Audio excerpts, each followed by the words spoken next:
Today, let us discuss the second phase of nature and emerging concepts of teaching. The teacher. As one of the elements of teaching process, we will also identify the principles of effective teaching based on the Philippine Professional Standards for Teachers.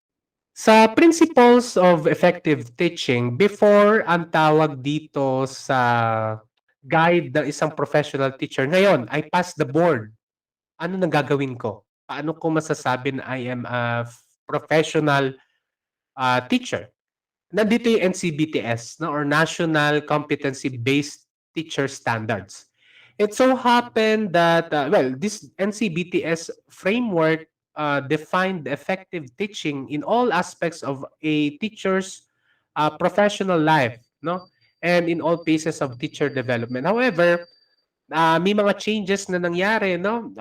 As usual, lagi naman nagbabago ang needs ng learners, ang trends na education, integration ng iba't ibang cultural groups, no, sa ating bansa at sa ibang mundo o sa ibang panig ng mundo. Siya ay tinatawag na ngayong PPST or Philippine Professional Standards for Teachers, no? So from NCBTS na ganito yung kanyang framework, merong modification na naganap sa PPST, no? Ang kalimitang reasons kung bakit nagkaroon ng bagong approach ang PPST from NCBTS ay dahil sa K-12 natin. So nung basic education curriculum pa, ito ang ginagamit NCBTS. And dahil sa implementation ng K-12, no, nabago yung NCBTS to PPST. Another ay sa ASEAN integration, no? Meaning kung ano yung ino-offer na curriculum sa ASEAN countries ay inassociate din natin sa PPST. Na-localize natin yung education system natin in ASEAN approach, no? Ganun din sa globalization, no? Yung 21st century learner skills, no? Yung FLIPS, MIT at saka forces, no? So resulting to PPST. We need to understand on how to be professional teachers in the Philippines, no? Ibig sabihin, ito yung minimum standards kung paano tayo maging professional teachers as Filipinos, no? You can go higher but not lower. Proceed tayo sa domain 1, content knowledge and pedagogy. When we say pedagogy, ito yung tinutungtungan mong theory, principle, methods and approaches ng pagtuturo, no? We need to be aware ano yung ating isms, no? Ano yung ating approaches, ano ating principles sa teaching. So under domain 1, we need to recognize the importance of mastery of content, knowledge ng ating tinuturo. Kaya nga may specializations tayo, no? Kung elementary ka, okay, basic education, no? General education. Kung ikaw into math, mathematics yung specialization. Kung ikaw ay into English, that is English, Filipino, Filipino, TLE, skills, TLE, social sciences, kung science ka, science, no? And it is aside sa ating expertise or mastery of content, no, we also need to be aware of the interconnectedness of your mastery of content sa iba pang curriculum areas, no. The reason why there are collaborative performance check sa ibang courses, no, or sa ibang subjects is yung learner ay gagawa ng halimbawa defense, no, or SIP or Science Investigatory Project. So magiging collaborative ito ng science, magiging collaborative ito maaari ng English, no? Depende kung ano pa yung other subjects na pwedeng mag-collaborate. And with this number 1, yung content, knowledge, and pedagogy, we should be aware of the questions of what to teach and how to teach. Technology, communications, ano yung strategies na gagamitin natin. At pagdating sa content knowledge, we need to be aware of application of theory, no? Ano yung ating gagamitin at saka yung practice. Domain 2, the learning environment. Again, ang learning environment natin is not just composed of classroom, for corners of classroom, lalo na ngayong pandemic. Meron na rin tayong tinatawag na virtual classroom, no? Or sa bahay, nagiging classroom, even the community, no? So we are encouraged to consider the elements of learning environments such as connectedness, engagement, safety, and support. The elements and concepts of learning environment concerns with the physical and virtual space, no? Pag pag something to do with learning environment is behaviorism in approach. We need to provide a structure, safe, interactive, engaged environment that in order for the learners to feel that they are safe and secure, no? Walang favoritism, may support, no? Hindi lamang sa class advisor or teacher, nandiyan ang nurse, nandiyan ang library, andiyan ang guidance, andiyan ang discipline officer, andiyan ang principal, no? Andiyan ang other stakeholders ng school, parents, professionals, no? Andiyan din ang community. Okay?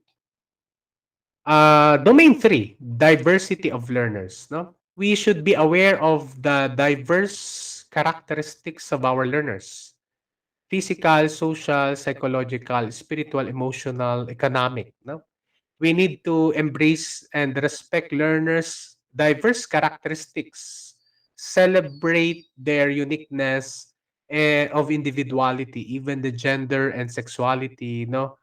Yung kanilang diverse strengths, weaknesses, experiences, language, cultural affiliation or inclination, no? Socioeconomic, religious faith, lalo na mga indigenous peoples, no, yung giftedness, even disabilities. The reason why mapapansin natin sa basic ed, hindi na ngayon by cluster, no? Kung merong learners na gifted or disability, siya ay nasa mainstream na ng klase. Yun ay minomold natin ng learners na it is normal in our ecosystem na merong iba't ibang tendencies ng at nature or beta ng ating mga mag-aaral, no? Domain 4, curriculum and planning. So we need to be aware, to be competent, full of knowledge, skills, and attitudes sa pagsulat, pagplano, pag-design, pag-implement, at pag-evaluate ng curriculum, no? We even consult national and local communities, sectors, public and private sectors, parents, even the president of school student council, president of PTA, private sector, no, kapag gumagawa tayo ng curriculum, pag nagpaplano tayo. So since curriculum is a sum total of learning experiences, no, curricular content should be translated to learning activities, no?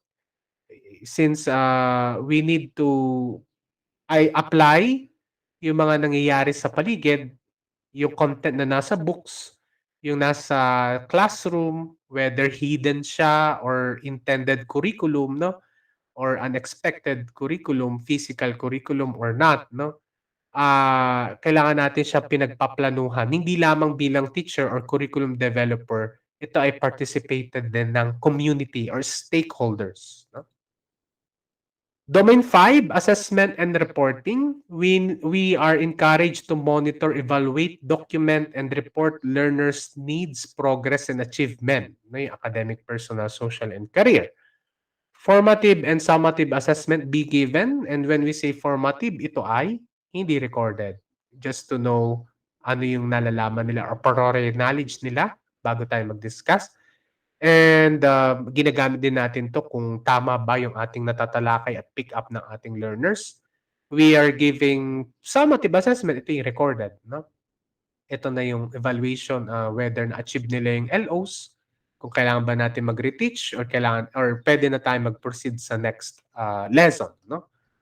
And through assessment, we can recognize the strengths, the weaknesses of our learners, no? Aside doon, we need to report yung ating yung result ng kanilang assessments, no? Ito ay mahalaga para, malaman natin kung ano yung kailangang improve. Meron bang kailangan tayong i-address sa needs ng learners? Bumababa ba yung kanilang interest, engagement, retention, 'no? The reason why the guidance through the help of teachers, professional teachers, ay makapagbigay tayo ng input para makapag-organize ng mga gano'ng activities to address the possible problems within the learning environment, 'no? Sixth, community linkages and professional engagement. Teacher needs to connect to community as professional, embracing that full responsibility. Before, nung wala pang gano'n kadaming professionals sa ating community, 'no, it is the teacher na iniimbitahan ng barangay, 'no, para kapag may problema or concern sa barangay to resolve or to address, ay ginagawang consultant lagi ang teacher, 'no? So we can play that role by community engagement, no? By organizing activities about sa election, by providing responsible voting talk, no? How to choose candidates, kung merong problema sa sanitation ang community or barangay, we can teach or share our knowledge how to exercise hygiene, no? Uh, yung waste management, no? Brushing yung teeth, taking a bath, no? What else? Halimbawa, mayroong drug addiction sa community, no, or barangay, ano yung maaring bigay na psychoeducation ng teacher, yan, no? So, the reason why may mga mapapansin tayo ng mga schools or teachers, na mayroong involvement sa community, may partnership, no? Nagpo-provide ng, ALS, nag-o-organize na ang psychoeducational approach, 'no, seminar, symposium. Nagpo-provide, tumutulong sa livelihood ng mga community, 'no?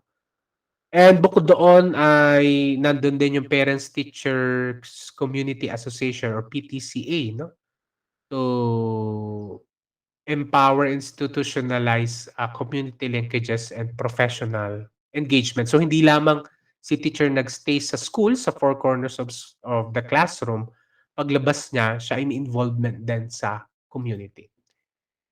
Lastly is a professional growth and professional development. No, yung CPD, no? After ng ating bachelor's degree, it's good that if we will pursue master's and doctorate degree, no? Since teaching is a lifelong learning, no? Advancing ng ating knowledge, skills, and attitudes, we pursue those reality ng growth by studying graduate studies, be involved with researches in community or institution, no? What else? Be involved with the multidisciplinary specialization, no? Ah, Kasi ito yung mag-a-advance sa atin sa pagbabago ng trends ng education, no? Sa needs ng community, sa needs ng ating learners, 'no? Nagbabago yung facing, nagbabago yung approaches sa education content, no? So by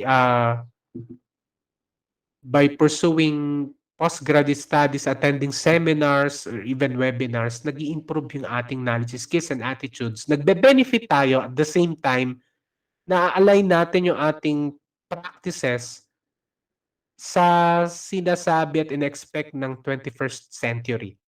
Na-a-align din natin ang ating mga learners na doon sila tumahak sa ine-expect ng 21st century era, no?